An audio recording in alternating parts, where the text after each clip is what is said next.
Hello students, I am Vaishnavi. I am now talking about, I will first explain about statute and then we will see the different types of statutes. See, whenever we are talking about statute, we can't limit it to just acts which are passed by parliament. See, statute is a broader concept. Statute includes all the written rules which are enacted by the parliament, be it parliament or be it state legislature.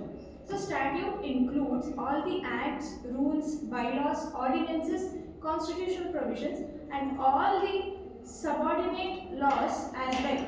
So the term statute is a broader term. Now this statute, because it is enacted by the legislation, there are various types of it. All the acts, all the laws, all the fundamental rights or all the constitutional provisions are divided or categorized on four types of basis. See, there are four different types of, on which the statute is classified. These four are: a statute majorly can be classified on the basis of its duration, or on the basis of its extent of operation, or on the basis of its extent of application, or on the basis of its object. See, the reason behind classifying the statute is the extent or the subject matter which the statute is intending to cover.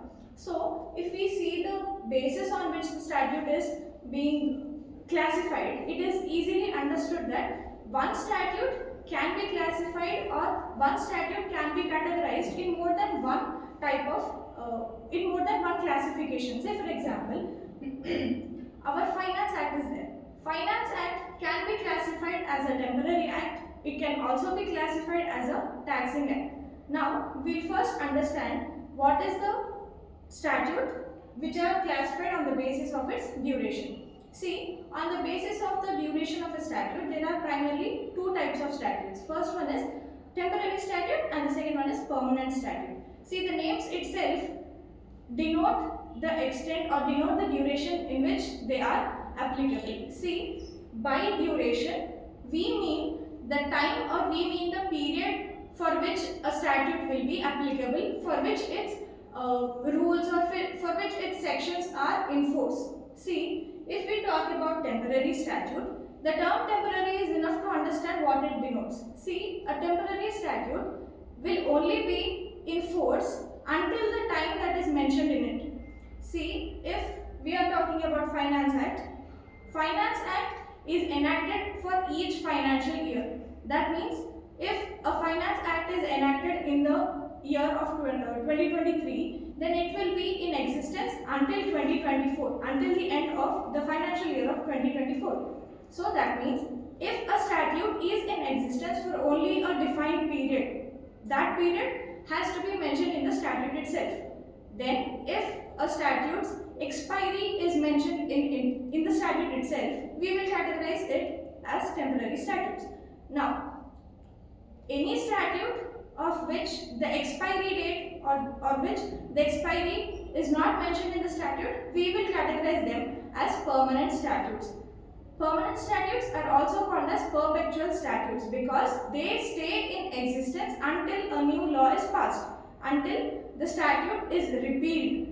So, repealed or replaced. That means if all the statutes which are enacted by the legislature are permanent statutes, until and unless there is an expiry period, until and unless there is a fixed duration of the statute, we cannot term it as temporary statute. So the basic primary example of temporary statutes are Finance Act which is passed every year, and the second example is ordinances given by the president while he is in charge of the country, that is during emergency. So whatever ordinances a president passes during an emergency, the expiry of ordinances is 6 months. So after the 6 months, they automatically expire. That means the term is fixed at the time of giving such ordinances. That is why we are classifying them as temporary statutes. So apart from Finance Act, apart from ordinances, what all statutes are there who do not have an expiry period, we categorize it as permanent statutes or perpetual statutes. That means all the statutes are perpetual, all the statutes are permanent until and unless there is an expiry date present in the statute itself. Now, if we talk about the second categorization, which is on the basis of operation of the statute. See, if we talk about the second classification, there are 4 types under this. First one is prospective, retrospective, directory and mandatory. See, prospective statute is that statute which has its application, which has its operation, whose operation starts right since its enactment. See, generally, like permanent statutes, all statutes that are enacted by the state legislature and the parliament are prospective, because all the statutes or all the acts that are enacted in India will have operation after they come into enforcement. See, until and unless it is expressly mentioned in the statute that the statute's provisions will have retrospective effect, we will categorize the statute as prospective. So prospective statute is nothing but a statute whose enforcement or whose operation starts once it is enacted. Now, the opposite of this is retrospective statute. See, under retrospective statute, what is the point of difference is, every statute is prima facie a prospective statute, but due to the severity of the case, due to the severity of the provisions or due to the necessity of the statute, sometimes the legislature will give these provisions or give those acts the retrospective effect as well. Now, retrospective effect is nothing but a statute will cover cases that might have happened even before its inception, even before its enactment. So, if a statute is covering previous cases, past cases, then we will categorize it as retrospective effect. One such example of retrospective statute is Karnataka SC and ST Prohibition of Transfer of Certain Lands Act. This act was majorly enacted so that whatever lands that the government has allotted to the SCs and STs, these lands were, the act here intended to prohibit the transfer of these lands which were given to SCs and STs. Because of the severity of because of the necessity of the act, the government, the legislature intended to give retrospective effect to this particular statute. That means it will cover previous cases, it will cover the cases wherein even before its enactment, if at all there was a transfer of prohibited land, the land which is prohibited here, the land which is given to SCs and STs, if at all there was a transfer of such lands, then even before the enactment of this act, then this act will punish those transfers as well. So that is the difference between prospective and retrospective. See, one thing is, all the statutes are prospective until and unless it is expressly mentioned in the act that it will have a retrospective effect. Likewise, all acts are permanent until and unless the expiry of the statute is mentioned in the act. Now, we will talk about directory and mandatory statutes. What is directory statute? Directory statutes are those provisions or those statutes which do not confer strict applicability. See, if we look at the example of directory statutes, the primary example is directive principles of state policy which are given under Constitution. What are those? We all know that directive principles of state policy do not have the enforceability of law. That means even if the state is not following these principles, nobody can question the government, nobody can question the state. That is what is directory statute. Directory statutes are majorly in the form of giving directives. They do not provide any provisions of enforceability. We do not have the power to enforce these principles. We do not have the provision of we do not have the power of going and implementing these statutes or the provisions mentioned under this statute. Likewise, the opposite of directory is mandatory statute. Mandatory statute, if you look at the example, that means the primary example is fundamental rights. Fundamental rights, we all know the severity of fundamental rights. Fundamental rights are given under Constitution. They are fundamental rights because they have the enforceability. That means if at all a person infringes our fundamental rights, we have the authority to file a case against that infringer. That means the provision of mandatory statutes give the effect or give the power to people to file a case, which is not given by directory statutes. Mandatory statute and the provisions of it are a very strict law. They have the strict provisions. That is why it is named as mandatory. The compliance with the provisions of mandatory statute is compulsory. The compliance of the provisions of directory statute is not compulsory. That is the primary difference between mandatory and directory statutes. So we have understood these primary two classifications. Now we will see the third classification. Classification on the basis of extent of application. On the basis of extent of application, there are again two types of it, which are public statute and private statute. See, when we talk about application, all the acts have some target groups or have some target audience. See, if we talk about public statutes are those statutes whose subject matter is severe, and this statute will apply to whole of the people, to whole of a group of people. Say for example constitution. We all know constitution is applicable, constitutional provisions are applicable to all of the India, to whole of India. Now, if we look at private statutes only deal with subjects which are, or only deal with points which are between two individuals. That is why the name is private. See, the name itself, if you look at any of the names itself are very clear and self-explanatory. See, if we compare to public and private statute, the only difference between public and private is the extent of or the coverage of people. Public statute covers majority of people living in a geographical area.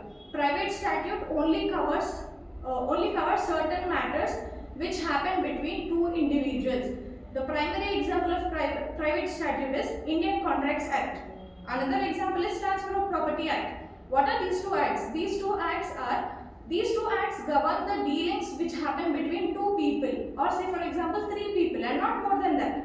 But the ambit of public statute is much higher than that of private statute. Public statute covers, say for example constitution or any of our existing laws, say for example IPC or criminal procedure code or taxing laws. All these, the subject of all these laws is much wider, the scope of all these laws are much wider than that of private statutes. So the only difference is public statute covers matters dealing with a large group of people. Private statutes deal with matters that happen between two individuals. Now, if we look at the last classification, which is classification on the basis of object of the statute. Now, we all know every statute has some reason, every statute has some primary object because of which it was enacted in the first place. Now, on the basis of object, we subdivide the object into 5 to 6 points. Now, the first classification is codifying statute. Codifying statute is what? Codifying statute is a statute which codifies or which brings together all the laws or all the provisions on a particular matter. Say for example, Hindu Succession Act. Hindu Succession Act entirely covers all the provisions relating to succession and inheritance of Hindus in India. That means codifying statute covers all the laws, all the provisions that might not be in a written format until the passing of this act. So, codifying statute, we can say it as, codifying statute is a statute which codifies the law regarding a particular subject. See, under Hindu Succession Act, we will not find any point about other things than succession. So, Hindu Succession Act is the only act which deals exclusively about succession and inheritance matters of Hindus. No other law deals with succession because this act in itself is a codifying act. It codifies all the laws and it brought together all the rules about Hindu succession. Now likewise there is another act which is Consolidating Act. Codifying and consolidating are both very similar in nature. The only difference is Consolidating Act, we can only call a statute as a consolidating statute if on a subject matter there was already an existing act. There were already numerous existing acts, and the reason why we have two different statutes by names codifying and consolidating is, under codifying statute there is no previous law, or there might not be a previous law about this particular subject, but under codifying law, under consolidating law, the law on that subject is diversified. That means there are more than one statutes which are talking about one particular subject. If we look at the example, we now have an act called Arbitration and Conciliation Act. We call it, or we classify it as Consolidating Act. Why is it so? Because this act, before the enactment of this act, there were two acts which were with the same name, Arbitration Act, but the years were different. Arbitration Acts of 1937 is the first act and Arbitration Act of 1940 is the second act. So until the passing of Arbitration and Conciliation Act, these two acts were in existence. These two acts had some conflicting points. These two acts were talking about the same subject. That is why the legislature felt a necessity to consolidate, to condense the matters of these two acts, and that is why there is a new law which is named as Arbitration and Conciliation Act. This act consolidated, condensified the matters present in Arbitration Acts of 1937 and 1940. Now, consolidating and codifying are very similar in nature, the only difference being the presence or the existence of already existing laws. Now, third classification on the basis of object is penal statutes. We all know that our Indian laws are divided into civil and criminal. Penal statutes comes under the concept of criminal law. See, the difference between penal statutes and other statutes is the punishment that the statute gives. And if we can only classify a statute as penal statute if it has the punishments of death or imprisonment, more so imprisonment, may it be for life or for some XYZ years. See, penal statute is nothing but a criminal law. It is a law that punishes individuals with imprisonment or with death in the rare cases or with fine. Now, primary examples of penal statutes are BNS, which is our new Bharatiya Nyaya Shastra. One more example could be our Dowry Prohibition Act. We can also call POSCO as our penal statutes. So any act or any provision or any section under any law which punishes the offenders with the punishment of imprisonment or fine are categorized under penal statutes. So penal statutes may not just be a dedicated act. Penal provisions can also be there under civil laws or also be there under taxing laws as well. So any section, any written matter which prescribes the punishment of imprisonment or fine, we can categorize it as penal statutes or as penal provisions. Now, the next classification, the next type of statute is taxing statute. Now, taxing statute are civil in nature. Taxing statute are nothing but the statutes. They are those statutes which impose the tax on people. These statutes enable tax collectors, tax inspectors, government entities or individuals to collect tax. These enable us, or these enable the government entities to impose tax on XYZ things. Say for example GST. GST is the new taxing act which is goods and service tax. Now that means this act empowers the government, be it state or center, and other entities as well, to collect or to impose taxes on the goods that are sold or on the services that are being provided to individuals. Now, under taxing statutes, primary example is Income Tax Act. Income Tax Act, it is a permanent statute unlike Finances Act. See, that's what I said. One act can be categorized under many of the classifications. So coming back to the taxing statutes are nothing but those statutes, those sections, those provisions which empower the entities, state or center or other corporations to impose tax, to pay tax and to collect tax. The primary examples being Income Tax Act, GST Act, Customs Act, Wealth Tax Act, XYZ. Now, amending statutes. Amending statutes are those statutes which do not bring new rights, which do not confer new rights and duties. They just add or they just amend the existing principles. They just amend the existing law. Amendment or amending statute, as the name itself suggests, they do not create new relations or new legal rights and duties. They are, in a way, they aid the existing provisions.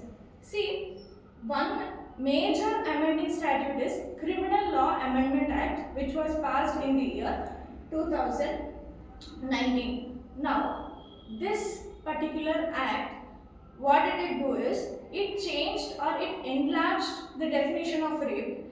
It bought the policy of zero FIR after the Nirbhaya case. Now that is what is the scope of amending statute. Amending statute will not create new legal rights and duties. It will just aid the existing laws. It will just amend or it will just delete the existing laws. It will not create something new. It is like an aiding statute. Similarly, there is last type of statute, which is repealing statute. Amending statute is a statute which aids the existing law. Repealing statute is the statute which completely abrogates or repeals or deletes the present law. Repealing statute is that statute which deletes the law and replaces it with new legal provisions. The major example of it is the new 3 criminal laws, which are IPC. IPC is a old law which is repealed by BNS, Bharatiya Nyaya Shastra. Indian Evidence Act is now repealed and replaced by Bharatiya Sakshya Adhiniyam. So the repealing statutes, what they do is they just delete the present laws and replace them with new legal principles. These statutes create new legal rights and duties by deleting the previous law. That is not what amending statutes do. Amending statutes just amends or brings about new additions. So that is for today. Now we will continue with the other types of statutes in the next class.